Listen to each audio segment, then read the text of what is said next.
Tiga. Assalamualaikum warahmatullahi wabarakatuh.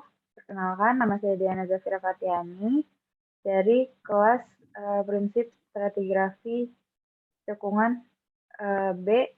Kemudian ada partner saya yaitu Faidi Bapadiasti dari kelas B juga. Ya, pada kesempatan kali ini kami ingin menjelaskan tentang sejarah geologi dari penampang fasies yang telah kami buat. Oke, di sini saya akan menjelaskan sejarah geologi dari penampang ini. Pada bagian dasar itu terdapat basement dan fasies A yang merupakan hasil erosi dari batuan basement berupa batuan konglomerat yang tidak memiliki perlapisan atau masif dengan matriks yang lebih mendominasi dibandingkan butirannya. Nah, fasies A ini terendapkan pada lingkungan alluvial fan pada bagian feeder canyon. Sebagaimana yang terlihat pada penampang, fasies A ini memiliki penyebaran yang semakin menipis ke arah timur. Nah, setelah pengendapan fasies A ini selesai, itu di atasnya terjadi transgresi di mana dalam periode tersebut kesetimbangan itu bergerak ke arah daratan, sehingga kecepatan kenaikan muka air laut atau fluktuasi air laut itu meningkat dan menambah pembentukan ruang akomodasi baru. Nah, fluktuasi sea level tersebut itu dapat diakibatkan oleh beberapa sebab, seperti mencairnya es di kutub, perpindahan air laut oleh vulkanisme dan tektonisme bawah laut, atau tenggelamnya dan subsidence tanah di daerah pesisir. Nah, pada penampang tersebut itu dapat dilihat terdapat onlet yang dapat dilihat dari lingkungan pengendapan fasies yang semakin ke arah timur, itu dia semakin menuju ke semakin ke arah barat, itu dia semakin menunjukkan ke arah daratan. Nah, transgresi pada penampang itu dapat terlihat dari urutan fasies vertikalnya yang mewakili perairan yang semakin dalam atau deepening upward sequence. Nah, dari yang sebelumnya itu basement rock dan debris flow fan, lingkungan itu berubah menjadi lingkungan marine. Proses sedimentasi pada saat transgresi ini itu dimulai dengan terbentuknya shelly dan peloidal waxstone yang mengandung banyak fosil pada fasies F. Kemudian dilihat ke arah timur itu menjadi perubahan fasies yang secara membagi dengan fasies G yang terdiri dari algal bryozoan dolomite yang dapat terlihat bahwa semakin menuju ke arah timur itu terjadi penebalan perlapisan. Selanjutnya, di bagian timur, fasies tersebut terbentuk calcarenite dan calcareous shells pada fasies H yang membagi dengan fasies J. Namun pada bagian tersebut terlihat bahwa semakin menuju ke arah timur, itu terjadi penipisan ketebalan perlapisan. Lalu, saya akan menjelaskan bagian di atasnya, yaitu bagian tengah. Bagian tengah itu terjadi setelah transgresi tadi. Nah, pada fasies lateral tersebut, itu terdiri dari fasies yang pertama fasies C, lalu ada fasies D, dan fasies E. Fasies tersebut terbentuk karena adanya force regresi yang diakibatkan oleh akomodasi sedimen dari delta yang lebih dominan daripada fluktuasi sea level dan terjadi penurunan sea level sehingga mengakibatkan daerah sebelumnya yang shallow marine itu terekspos menjadi lingkungan evaporit. Nah, pada penampang tersebut dapat kita lihat bahwa urutan vertikal pada penampang tersebut itu mewakili perairan yang lebih dangkal dari lingkungan pengendapan sebelumnya, maka akan terjadi shallowing upward. Selanjutnya akan dijelaskan oleh Diana. Ya.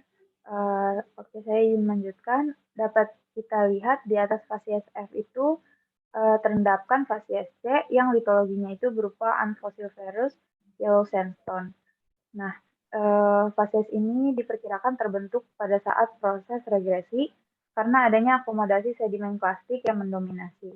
Nah, hal ini juga berpengaruh pada pembentukan fasies D yang terdiri dari fine, thin bed, red sandstone, and muddy siltstone yang mengandung nodul gypsum. Kemudian diperkirakan batuan pasir merah pada fasies D ini mengandung mineral besi yang telah mengalami proses oksidasi karena batuan tersebut terekspos di permukaan. Nah, fasies D ini mengalami penipisan pada bagian barat dan timurnya yang diperkirakan merupakan washout. Nah, dapat terlihat bahwa pada fasies E yang terdiri dari litologinya itu berupa halit yang terbentuk akibat adanya proses penguapan evaporasi senyawa garam yang terjadi saat badan air laut terisolasi dari laut terbuka dalam kondisi kering akibat iklim. Nah, fasies E ini mempunyai ketebalan yang semakin meningkat ke arah timur. Ketebalan ini menunjukkan bahwa semakin ke arah timur, kedalaman laut akan menjadi semakin dalam akibat adanya penurunan muka bumi. Selanjutnya, pada bagian atau lapisan yang atas, lapisan itu merupakan lapisan yang lebih muda.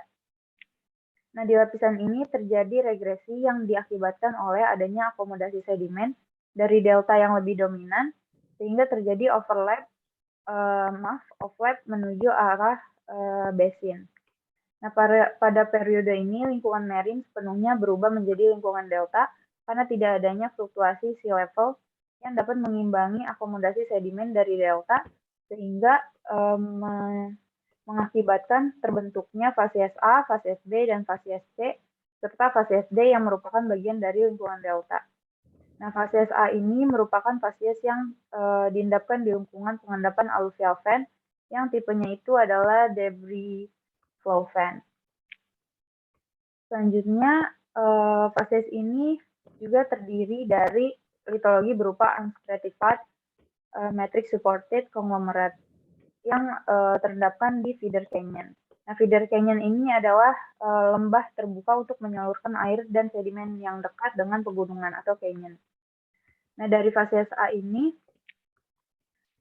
kita dapat lihat fasies A yang berada di barat, kemudian terbentuk fasies B yang berada di sebelah timurnya. Nah, fasies B ini merupakan fasies yang diendapkan di lingkungan yang mempunyai arus yang mengalir cukup kuat di antara sepanjang sungai pada alluvial fan. Nah, alluvial fan-nya ini pada fasies B tipenya adalah sheet flood fan di bagian ventulnya. Fasies ini terdiri dari konglomerat yang mempunyai pemilahan yang sedang sampai buruk, serta terdapat batu pasir dengan ukuran butir kerakal yang mengandung mineral besi yang teroksidasi, sehingga dari adanya oksidasi tersebut menyebabkan batuan ini berwarna merah. Setelah itu dapat dilihat bahwa terjadi tidak keselarasan akibat bidang erosi sehingga batu lumpur dan lanau yang terbentuk pada lingkungan dan arus yang tenang dan pengendapan yang lama seperti danau, rawa, atau dataran banjir atau floodplain yang terendapkan. Dapat kita lihat di sebelah timur fasies B terdapat fasies C yang terendapkan di lingkungan pengendapan kipas aluvial yang tipenya itu adalah stream channel fan di bagian ventulnya. Kemudian setelah itu fasies C diperkirakan mengalami interfingering dengan fasies D yang terendapkan pada lingkungan yang mempunyai arus yang relatif tenang di daerah floodplain. Kemudian interfingering tersebut menunjukkan zona transisi antar fasies yang sempit sehingga menghasilkan adanya area uncertainty yang sempit pada transisi antar fasies. Nah, dari sejarah-sejarah yang kami telah interpretasikan tersebut, kami mengambil kesimpulan bahwa lingkungan awal pada wilayah tersebut merupakan delta yang mengalami transgresi yang kemudian membentuk adanya lingkungan shallow marine dan deep marine Nah, setelah itu wilayah tersebut mengalami forced regresi yang mengakibatkan lingkungan marine itu mengering, kemudian berubah kembali menjadi lingkungan peralihan antara delta dengan marine. Nah, setelah itu terjadi adanya regresi yang mengakibatkan lingkungan berubah sepenuhnya menjadi lingkungan delta. Kira-kira seperti itu sejarah dari penampang fasies yang telah kami buat. Kurang lebihnya mohon maaf. Terima kasih sudah menonton. Wassalamualaikum warahmatullahi wabarakatuh.